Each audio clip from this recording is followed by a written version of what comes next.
Hey everyone, Shabby Gamer here, and welcome back to the WWE 2K15 Universe Mode, and this, which is the next episode of Combat Zone Wrestling's Hardcore Television. So let's have a quick look at the card I've got set for you this evening. We're going to start things off with the former tag team champions, Devon, Dudley and Bubba Ray Dudley, the Dudley Boys, taking on the Nasty Boys, Brian Knobbs and Gerry Saggs in an Elimination Tables match. Next we'll see the Wired champion, Gerry Lynn, take on Taz in a non-title match. Rhino will take on Rob Van Dam. Corey Graves will take on Drake Younger. And our main event this evening will be Sabu taking on Biff Busick in an Extreme Rules match. So without further ado, let's get straight into our first match of the evening. And as I said, our first match this evening will be the Dudley Boys, Bubba Ray and Devon, taking on Gerry Saggs and Brian Knobbs, the Nasty Boys. And here we go. Of course, Dudley Boys are really going to be going for it here this evening. Of course, lost their belts at the Best of the Best pay-per-view last week to the team of Sami Callihan and Drake Younger, a fairly new team. And they'll be definitely looking to try and get a rematch for them championships as soon as possible. However, a victory here is important for them just to maintain their place at the top of the rankings. Of course, tables match is really in the hands of the Dudleys. It is their favoured match. You'd have to fancy them to win this one as well. Probably the stronger team out of the two in a match that suits them better. But of course, we've seen the Nasty Boys pick up some victories in this universe. Maybe we really did not expect them to get. So you can't really say either way at this point in time. It could really go either way. Of course, this is an elimination tables match, so both members of a tag team has to go through that table for the match to end. Trying to use a few more of the hardcore matches. Of course, this is Combat Zone Wrestling. This is the hardcore company. So try to use a few more gimmick matches as we go along. Not had that many here. As many as we probably should have had. So we've got two here this evening. We've got this tables match. Then later on this evening, our main event between Sabu and Biff Busick is Extreme Rules. And that's Brian Knobbs on the outside, dropping Bubba Ray flat on his face. But Bubba Ray straight back up with that shoulder block. And as I said, I think with 2K16, I'm maybe dropping the Combat Zone Wrestling roster. And I know that's quite a shame because I do really like Combat Zone Wrestling. But I just could try and accommodate an NXT roster where I can. And we can only run 6 shows. So it looks like Combat Zone Wrestling might be the one to suffer. But all these guys will still be in there. The Dudley Boys will be moving to the Attitude Era roster. But we're going to try and make it a bit more entertaining next year, I think. I'm looking at bringing in some ECW guys and doing a hardcore championship and bringing in some cruiserweight guys along the lines of Psychosis and Juventud Guerrera, Dean Malenko, Eddie Guerrero, Rey Mysterio, just trying a cruiserweight division as well, and then a few women as well, the likes of Lita and Trish, and trying to have a women's division in the Attitude Era. So trying to really push that Attitude Era, and of course the tag teams of the Dudley Boys, the Hardys will be in there as well. There's lots of opportunities. My phone's going off in the background there.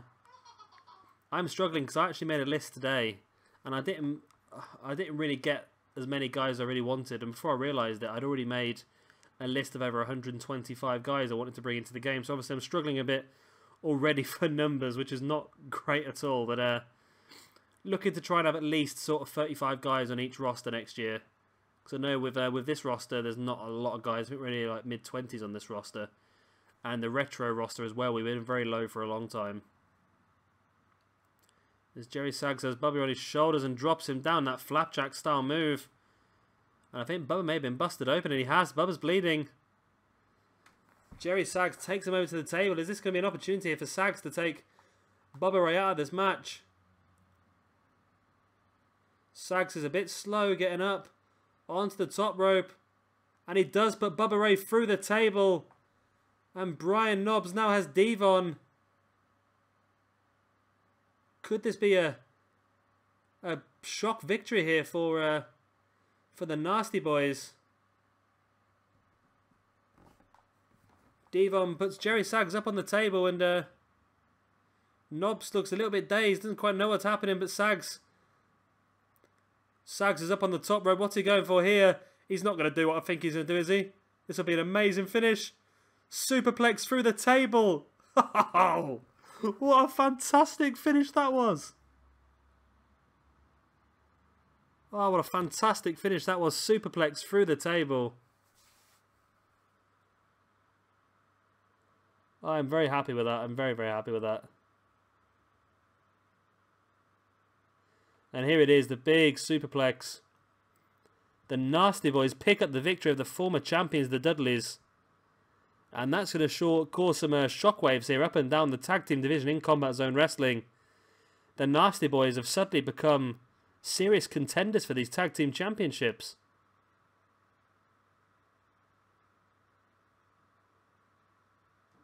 I'm very surprised. I'll say I'm surprised. I said earlier in the match it could go either way. And just that superplex to win the match was amazing. Great way to finish a tables match. More luck than judgment by the AI, I think. But still, either way, a fantastic match and a fantastic finish here.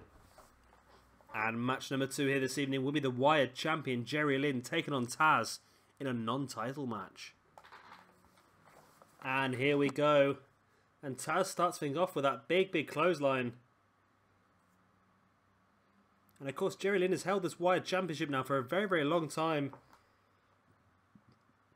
Defeated all comers to become the champion. And defeated all comers who have challenged him for that championship. Of course, the Tournament of Death pay-per-view, he actually won the... He successfully defended his belt in a fatal 4-way ladder match, which was a great defense. That was against RVD, Sabu and Ricochet. And then, of course, over the Best of the Best weekend, he did defend that belt again. However, I cannot remember for the life of me who he defended it against. But he was victorious in defending that belt. And a guy like Taz... I'm sorry, my phone's gone off again. I thought I'd just put that on mute. And a guy like Taz is a guy that can really... really push Gerry Lynn to his limits. Taz, not really used him as much in this universe mode as I'd really like to. He is probably one of my favourite wrestlers of all time. He's I do appreciate a good suplex. It's just I don't know. There's just something about this core I'm not over too keen on. It's his face, I think. But hopefully we'll start to use him a bit more coming up soon. My bloody phone. What's that? I'm just going to put that on mute.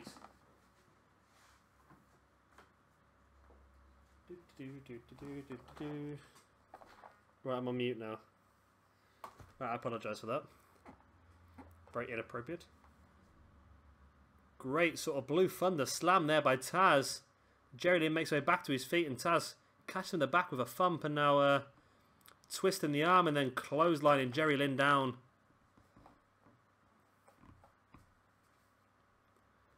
Great back elbow and a jawbreaker by Gerry Lynn.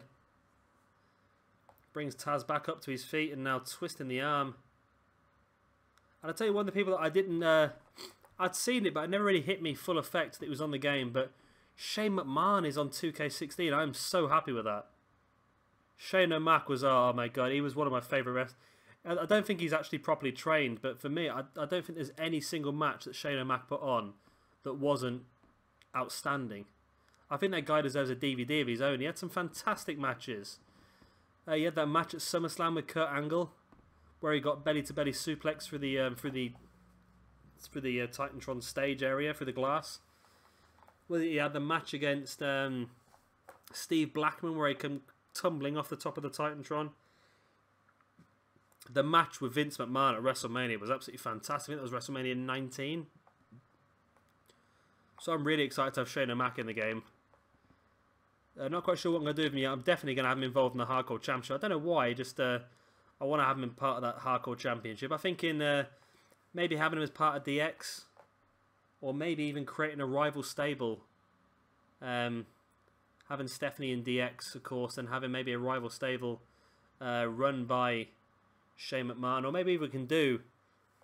Would be a great idea for my Attitude era was maybe have... 3 stables, one with Vince, one with Shane, one with Stephanie, and have the 3 of the stables feuding. Of course, we'll have to do that manually because the game's not great at creating feuds with multiple people unless it's the tag team feud, of course. So, yeah, that's one idea for next year, but of course, these are all ideas. If you guys have any ideas that you'd like to see next year, just give me a shout in the comment section below. I'll note them all down, I always do. Try and use as many as I can. Obviously, they're not all going to happen straight away. As Gerry Lynn taking the top off the announce table. And he's been followed out there by Taz. And maybe Taz is a bit more in his element with that sort of exterior as Taz locks in the Taz mission, but it's on the outside. Can't really get the full effect on it. Could not be able to follow up with a pinfall here. But really choking the life out of Gerry Lynn. Lynn is down and now Taz brings him back up to his feet. And Lynn just reverses, throwing Taz into the ring. Taz fights his way back up to his feet, launching Lynn across the ring. The two guys lock up and it's Taz who takes control, twisting that arm. Whips Lynn off the ropes and catches him with that beautiful Samoan drop.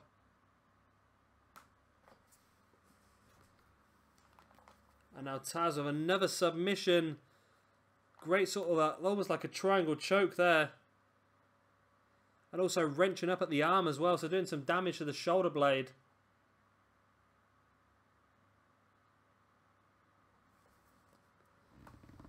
Gerry Lynn tries a quick roll-up pin there, only for a 1 count now. Dropping Taz with a dropkick, but Taz is back up to his feet. And now Lynn catches Taz, gets him up. Power driver by Gerry Lynn on Taz. Could this be all here? Could the Wired Champion pick up a victory against Taz? 1. Only a 1 count. Taz kicks out from the power driver after a 1. Gerry Lynn turns him round and hits that neck breaker. Going for the pin again. 1. Only a 1 count again.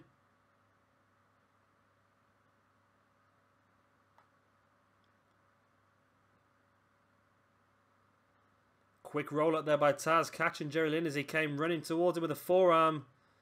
Gerry Lynn pops out and rolls over the top of Taz. And I thought we were going to see Taz bridge out there, but obviously not.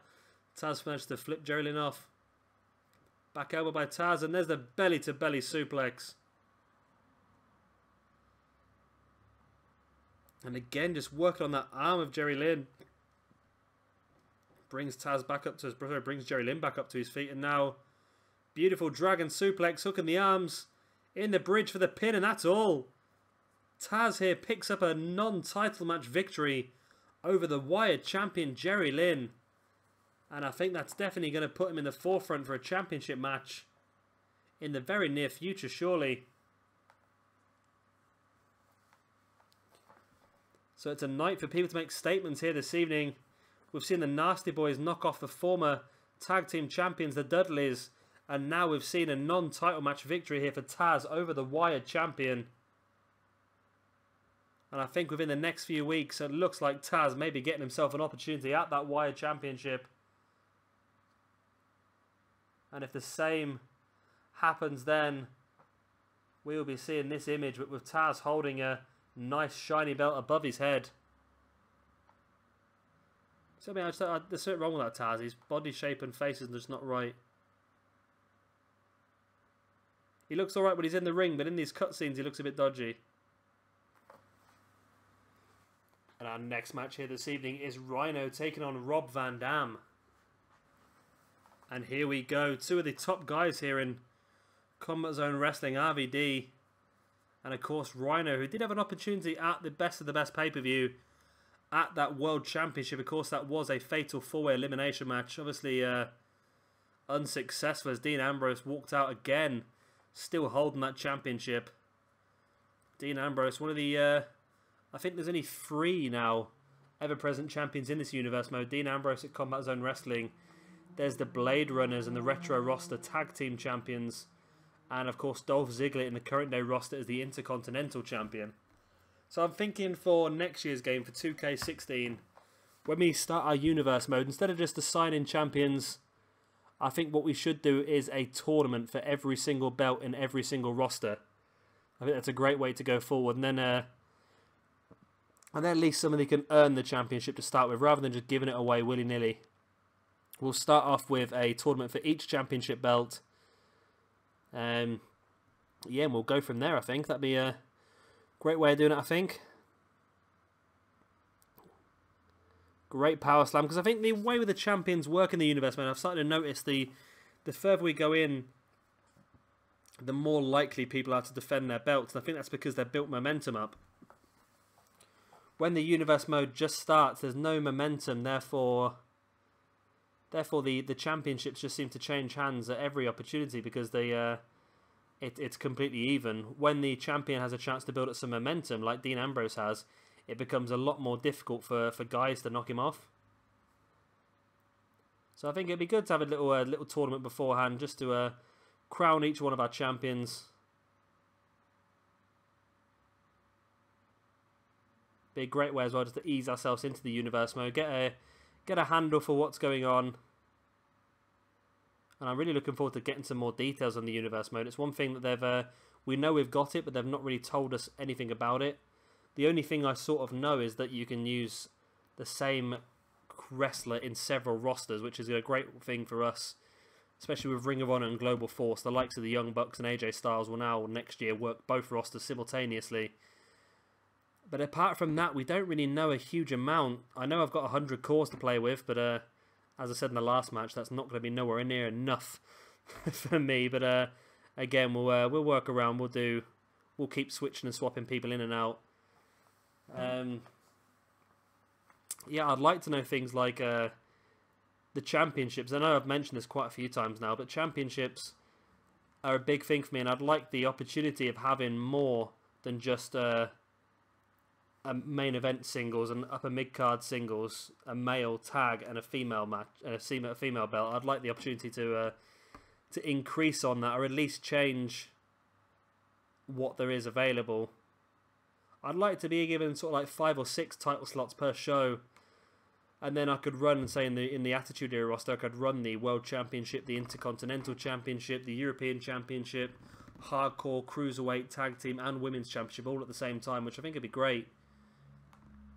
Really give our pay-per-views a bit more relevance as well, and make them feel a bit more like a bigger show.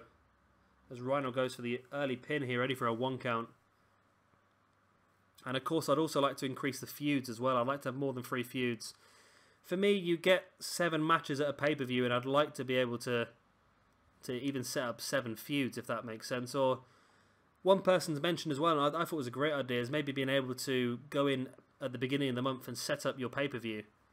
Like, this is what I want my pay-per-view to look like, and then the game would slowly but surely by itself create all of the cutscenes to make the matches that you've put in that pay-per-view, which I think would be a great idea. Rather than setting up the feuds, I can say I want, for example, I want RVD to face Sabu in the main event for the championship, and the game will create a feud around that and build it. And I think that'd be a great way of doing it, but I'm just not expecting wholesale changes on this year's. I think they've really... It's the first year they've really had a chance to really go at it, and I think they've concentrated a lot on the showcase and the roster, so I'm not expecting massive changes with the universe mode. As long as they iron out a lot of the bugs, I think I'll be happy. Just increase the AI and maybe a few more cutscenes here and there, just to make the game differentiate a little bit more. Because there's like 600 or 700 different stories you can pick from on the story collection. However, you barely know which one you're playing because they're just not that different at all. They're really not that different. Don't be wrong, we've had some good ones, but they're all the same cutscenes, just used in different orders. So it's not exactly the greatest one in the world. RVD went for that Phoenix splash style move, but missed it, and now Rhino locks in the camel clutch on RVD.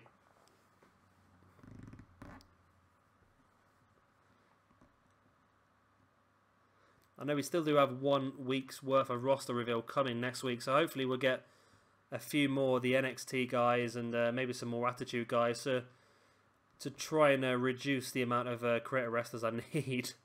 Because I have put guys down on my creator wrestler list, such as Solomon Crow, Apollo Crews, Samoa Joe, and all these guys, for all I know, could be possibilities. As Rhino has RVD up and catches him with that tornado cutter. And this could be all here. 1, 2, and 3, and it is. Rhino picks up the victory over Rob Van Dam here. And that's to do wonders for him in the World Championship rankings as well. There was a quick roll-up by RVD, using his legs to his advantage there. One of his strongest assets. There was a quick roll-up by Rhino. Only for a 2 count, and then Rhino catches RVD up here. Spins him round into the tornado cutter. And there is the 3 count for Rhino here. Defeating Rob Van Dam. Great victory for Rhino. And again, Rhino is one of my favourite wrestlers as well. I think he'll definitely be involved in the Attitude Era in 2K16. Also use him as part of... That's a great idea. We could use him as part of the Attitude Era, but also use him as part of NXT, as he currently is as well.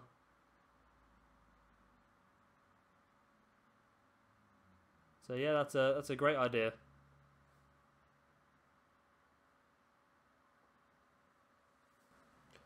And our next match here this evening is Corey Graves taking on the double champion Drake Younger. And here we go. One of Corey Graves' first matches back in Combat Zone Wrestling.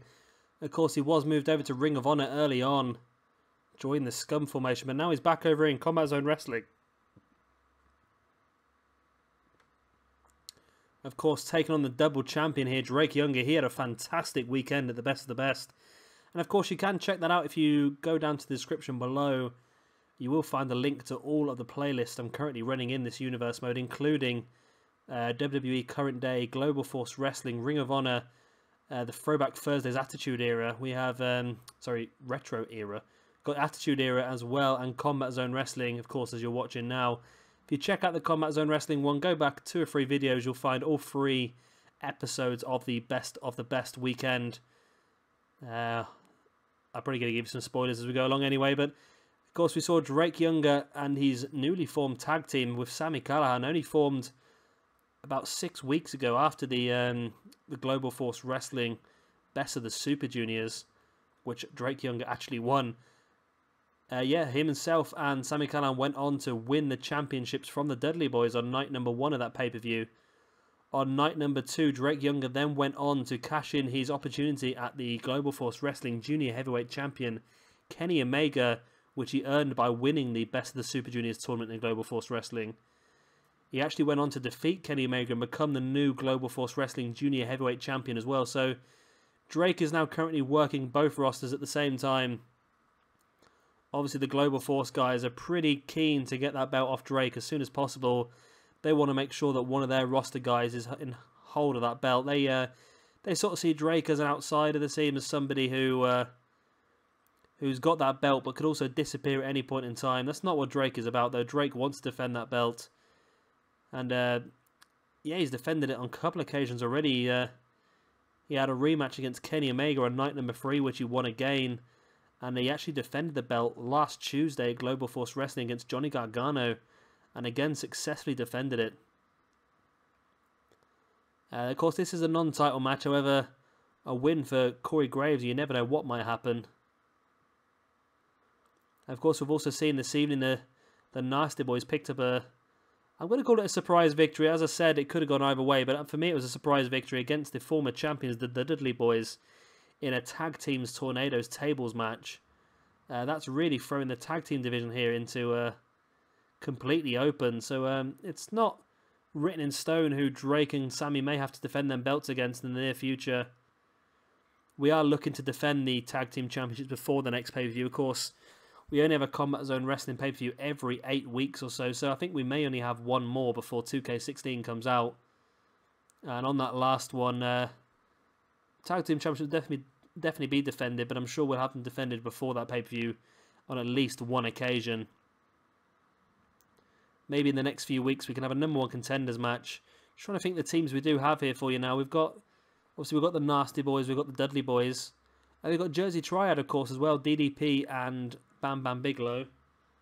We have RVD and Sabu as well. We've also got the team of Jimmy Havoc and Son of Havoc, but it's a pretty random one I put together, so it's not completely written in stone, that one is yet. We haven't seen him debut as a tag team at all yet. Of course, Jimmy Havoc at the Best of the Best pay-per-view became the new Combat Zone Wrestling Ultravan Underground champion, defeating, that's a big question now, defeating Raven. And as Drake hits that Michinoku driver that's picked up many victories over the last few weeks, only a 2 count, not enough to finish this match off yet. But this could be... There's that sort of angle slam, Death Valley driver combination move. And it's enough for the free count. And Drake Younger picks up another victory here. This time against Corey Graves. And I must admit, Drake Younger's starting to make these matches look easy now. It's almost like he's much higher stats than anybody else in the game. But he is exactly where he should be. That was the 2 count from the Michinoku driver. Then locking, I've forgotten his name. Corey Graves straight into that move there. And into the 3 count. Another fantastic victory for Drake Younger. He's just picking them up one after the other now. And Corey Graves not impressed with Drake Younger. Drake offering his hand out of respect. And Corey just slaps it away. I dare say this is not the last we've seen of these two. And our main event here this evening will be Sabu taking on Biff Busick in an Extreme Rules match. And not quite sure why, but Dean Ambrose seems to be hovering in the background there as well. Of course, Dean Ambrose is the current Combat Zone Wrestling Heavyweight Champion. Oh, and there is Dean Ambrose at ringside. Of course, we've seen Ambrose and Busick feud now for a couple of months. And now Ambrose is trying to get in the head of Biff Busick here by the looks of it.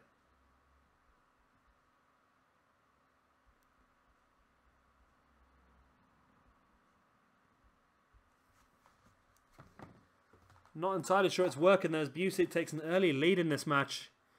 As Sabu comes back there with a couple of boots to the stomach and now tries to get in the back of Busick, but Busick reverses. And I will say, just completely send you away from my channel, which is not really what I want to do, but just it's definitely worth a watch for any wrestling fan. But if you check out the Pro Wrestling Guerrilla channel, just search it on YouTube, and you will find they put the highlights up from the recent Battle of Los Angeles pay-per-view, and it just looks absolutely amazing. Biff Busick was part of that.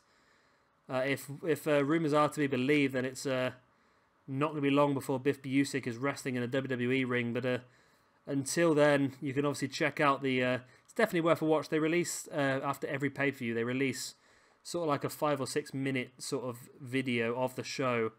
Just show you the highlights, and oh god, it just looks amazing. It really does look outstanding, and I think I'll actually be buying the DVD. It's bloody expensive because it's a free night pay-per-view and they charge you £15 per show, but they class each night as a separate show. So it's going to cost me 45 quid to buy all 3 nights, but looking at the quality of the show, it looks like it's definitely worth it for me. What they've done this year is they've brought in a lot of the Lucha Underground guys as well, the likes of Phoenix and Pentagon, Aerostar as well. Drago, which was great, and of course they've got the normal guys. They have the Young Bucks over from New Japan as well, and of course Roderick Strong. They've had the return of Super Dragon, then bringing over some of the European guys. Well, Tommy End is one of my favourite wrestlers in the world at the moment today, as well as Zack Sabre Jr., who was also there. They had Ricochet there as well, Mark Andrews and Will Ospreay. It was an absolutely fantastic show. They picked some immense wrestlers, and it's definitely worth checking out. You will not be disappointed at all. Knee to the stomach there by Biff Busick, and another... I went to follow it up, but gets caught with that hip toss on the outside by Sabu. Of course, remember, this is an Extreme Rules match. Anything goes in this one. Although countouts don't go, obviously. Pinfalls and submissions must happen inside the ring. Sabu went for the kendo stick, and this now, Biff Busick with a kendo stick to the stomach of Sabu, now following up with the blows to the back. But Sabu straight back up again. Please, 2K, fix that for next year. After being attacked with a kendo stick like that, there's no way Sabu should be getting up that quickly. Busick throwing Sabu into the ring now. And of course, Dean Ambrose is still at ringside. We saw him a couple of seconds ago when the camera panned out. You can see him still sat there. Obviously still trying to get in the head of Biff Busick. These two guys haven't had a one-on-one match as yet. I know they have, yeah, sorry, Busick's debut was a one-on-one match with with Ambrose for the championship. And of course, at the best of the best, Busick was involved in that fatal 4-way elimination match for the championship. Sabu just destroying Busick there with a sledgehammer. Busick's back up to his feet. Again, 2K needs to fix that because there's no way that Busick being attacked with that sledgehammer should be up that quickly. Boot to the side of the head. One thing I have heard for 2K16 is they're going to have different stages of the match. So the wrestlers will act more tired the longer the match goes on. They'll struggle to get back to their feet a bit more. And I think that'll make the match look a lot more realistic, which is great because as much as I enjoy making this universe mode and booking the cards and doing the shows, sometimes the game really lets you down. It really does. For realism, I don't know, it's a computer game, it's not going to be real, but just to try and make it look as real as possible, it does let you down on several occasions. But we work with what we got. We've done pretty well of it so far. We've made, I think this will be video number 127 I've uploaded just from this year's universe mode. So it just shows you how much work I've done. It's amazing to think how many hours that is. Each of my videos average out about half an hour long. So you're looking at about 73 hours. And that doesn't even involve time to edit the videos and upload them. That's just sheerly recording. Wow, that's a lot of hours, isn't it? Belly to back slam there by Sabu on Biff Busick. And again, you just saw Dean Ambrose there at ringside as the camera panned out. Tilt-a-whirl DDT there by Sabu. Going up to the top rope, but Biff's back to his feet, and Sabu catches Biff and catches him with that beautiful spinning heel kick from the top rope. And maybe, just maybe, Dean Ambrose is in the head of Biff Busick, sorry, as Sabu locks in the camel clutch. Homage to his uncle, the original Sheik.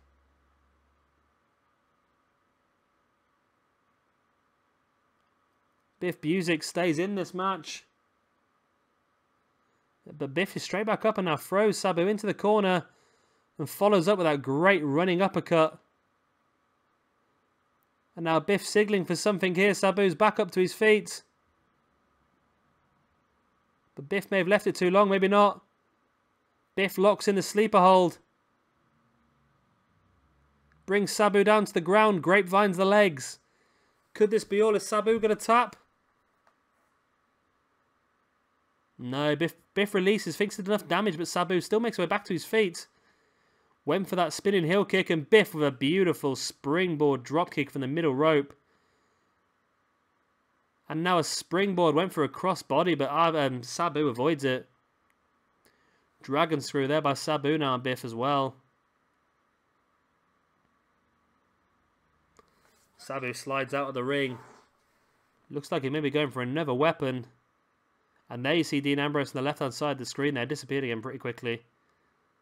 As Biff Busick under the ring looking for another weapon. And he's pulled out a ladder now as Biff Busick, as Sabu's got the ring steps. Both guys put the weapons down. Going for a bit of a dry spell in this match. And finally, Biff hits a spear on the outside. Beautiful move. And now Sabu just thrown Biff into them ring steps, which he put there. Biff goes down and cracks his shins against the ring steps. Biff throws Sabu into the corner post. Unable to follow up though. Now Sabu taking control, but Biff comes back with that drop toe hold. And I think the game will definitely be better next year when they bring in the limited reversals. I think that would be a great way to make the game look a bit more realistic as well. Because at this point in the match, when both guys have already completed their finishing maneuvers, there's just far too many reversals. Sabu with a beautiful arm drag there. Drop kick to the back of Biff Busick, but Biff is still on his feet. Big boot to the stomach of Sabu. And a big chop knocking Sabu down. Biff goes over the top rope, and there's a springboard splash. Going for the pin. 1, 2. No, so close to a 3 count, but Sabu kicks out.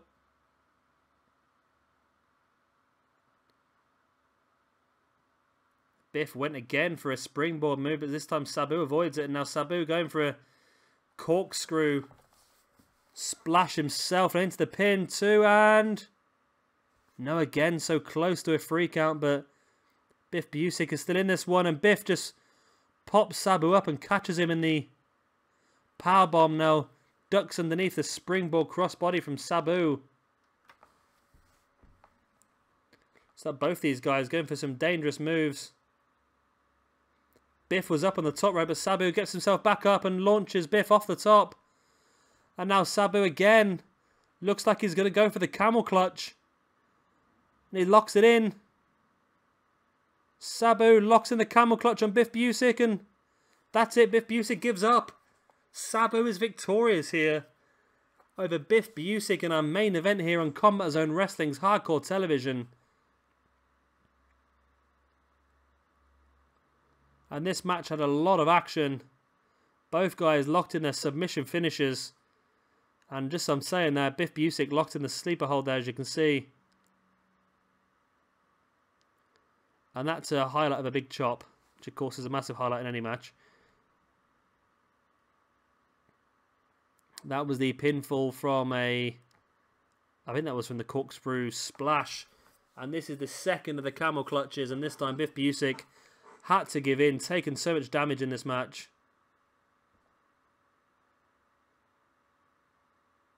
Sabu victorious, and Biff showing some respect here, raising the arm of Sabu. Great show of respect there for the man that defeated him here this evening. Well, anyway, guys, that is the end of this episode, and I hope you've all enjoyed it. We've had a few great matches. I'll tell you what, the table match to start things off, that superplex to put the guy through the table at the end was just immense. I couldn't have wrote that better if I tried, and obviously some great wins along the night as well. Great win for Taz against the Wired champion, Gerry Lynn. Surely he'll be getting a title match in the near future, and again, Drake Younger just defeating anybody who walks in front of him. But yeah, if you want to check out any of my other playlists, of course, check out the description below. You will find the link to all of the brands I'm currently running. And if you could like this video, that'd be absolutely fantastic. It really does help me a lot. And even better, if you could subscribe, that makes it even better for me. Well, anyway, guys, I've been Shabby Gamer. Thank you very much for watching, and goodbye.